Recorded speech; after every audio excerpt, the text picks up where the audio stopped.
gabi ay hango sa tunay na buhay ng ating mga OFWs. Ito ay para intindihan natin na sa lahat ng matagumpay na aplikanteng nakakaalis ay mayroong iilan na hindi maganda ang karanasan. Kaya wag natin ang husgahan. Bagkos ay bigyan ng parangal dahil sa hindi matawarang sakripisyo na ginagawa nila para mabigyan ng marangal na buhay ang kanilang pamilya. Sa kabila nito, gusto din natin bigyan ng papuri ang bawat ahensya na walang sawang tumutulong at gumagabay sa ating mga OFWs para maging maayos ang kalagayan nila at maging matagumpay sa bawat hamon ng buhay.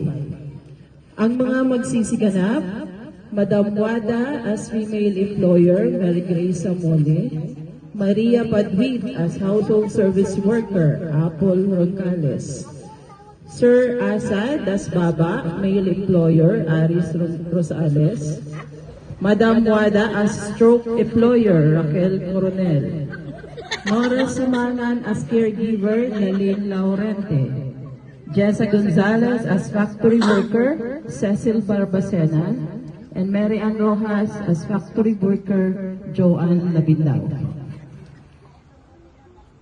Panoorin po natin sila.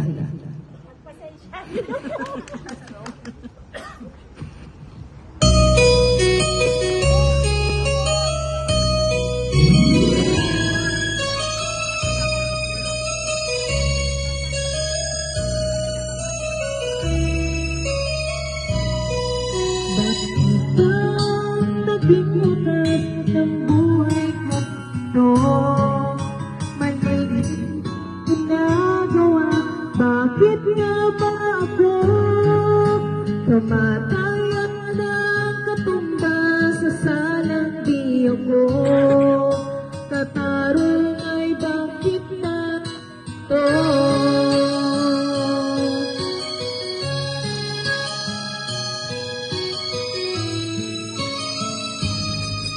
May rami ng katulad kong nasa ibang bansa, inaapi, sinasaktan, kasamay laging luha.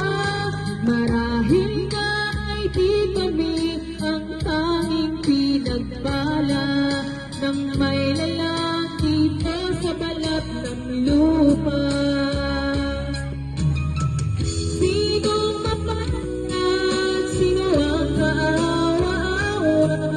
Kami bang halos ang buhay ay naaayon sa bansa? Bagong bayani ng sandat ay luha. Bigyan naman ninyo kami kahit ng konting awa.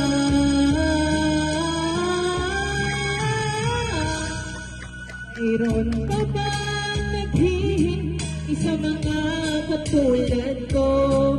Mayroon pa bang nang lumigaya sa mundo? Sana'y huwag na maulit ang isang katulad ko. Ang sala ng iba'y tinubos ko. Sino naman lang, sino ang halos ang